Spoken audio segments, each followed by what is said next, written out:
Nicolás Maduro prestou juramento para seu segundo mandato na presidência na Venezuela nesta quinta-feira, 10. A cerimônia aconteceu no Supremo venezuelano, porque a Assembleia Nacional, que é dominada pela oposição, não reconhece a legitimidade da sua reeleição. Ele deve ficar no poder até 2025.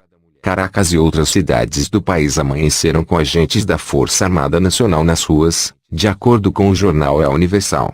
Na capital, há reforço de segurança no entorno da sede do Supremo e em estações de metrô. Os apoiadores do presidente estão concentrados em diversos pontos no centro da capital venezuelana para presenciar o evento, como mostrou a Telesur, TV multiestatal com sede na Venezuela. De acordo com a agência Reuters, ativistas da oposição convocaram protestos para esta quinta-feira.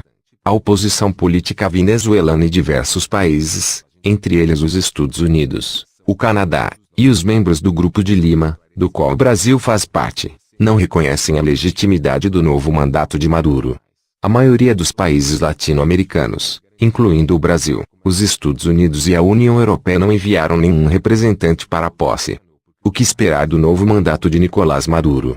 Por outro lado estão presentes os líderes da Bolívia, Evo Morales, da Nicarágua, Daniel Ortega, de Cuba, Miguel Dias-Canel e de El Salvador, Salvador Sanches Sereno.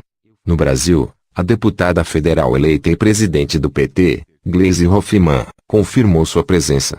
De acordo com o jornal El Universal, também estão presentes o secretário-geral da Organização dos Países Exportadores de Petróleo, OPEP, e delegações do Irã, Trinidade e Tobago, Irlanda, Bielorrússia, Rússia, Argélia e África do Sul. O vice-presidente da Turquia, Fuat Oktay, também acompanha a cerimônia. Maduro conta com o apoio do Supremo e a lealdade absoluta da Força Armada Nacional Bolivariana, declarada pelo ministro da Defesa, Vladimir Padrino.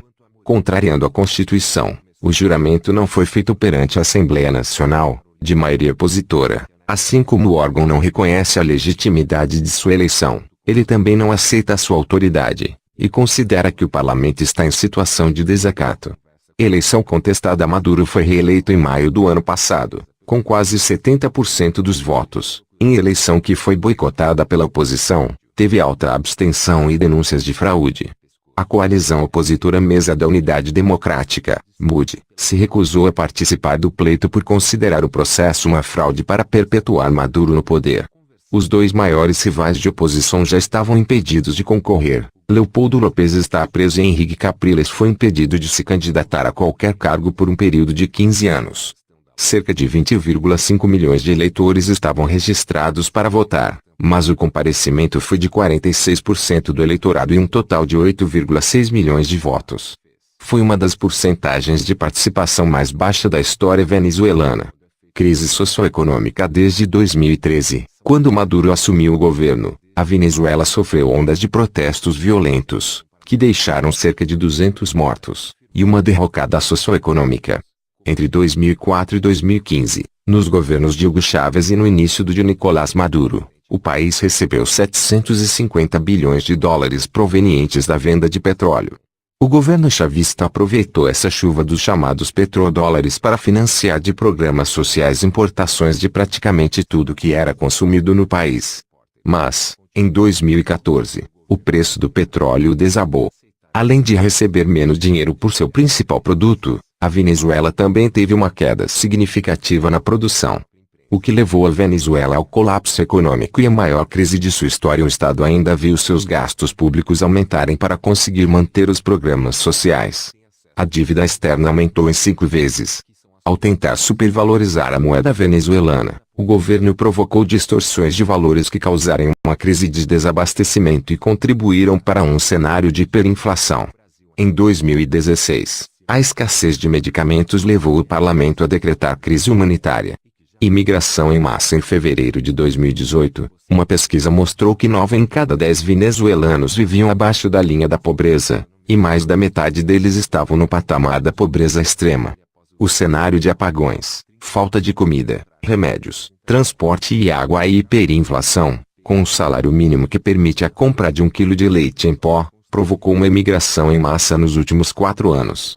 De acordo com agências da ONU, cerca de 3 milhões de venezuelanos vivem no exterior, dos quais pelo menos 2,3 milhões deixaram a Venezuela a partir de 2015.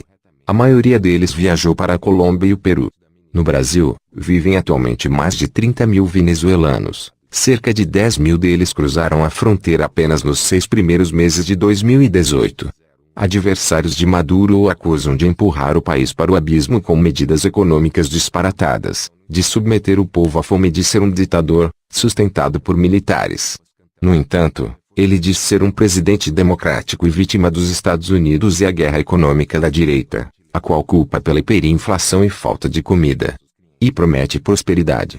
Brasileiros, não consigo entender como existem governos e partidos políticos que apoiam esse presidente venezuelano, mesmo vendo que a população daquele país vive em pobreza extrema e pagam um preço muito alto por erros cometidos pelo presidente Nicolás Maduro. Isso é uma vergonha. Brasil acima de tudo, e Deus acima de todos. Lembrando que as nossas cores são verde e amarela, e que jamais será vermelha. É isso aí, pessoal. Se você gostou dessa notícia, deixe seu joinha, acione o sininho e se inscreva no meu canal. Um forte abraço e que Deus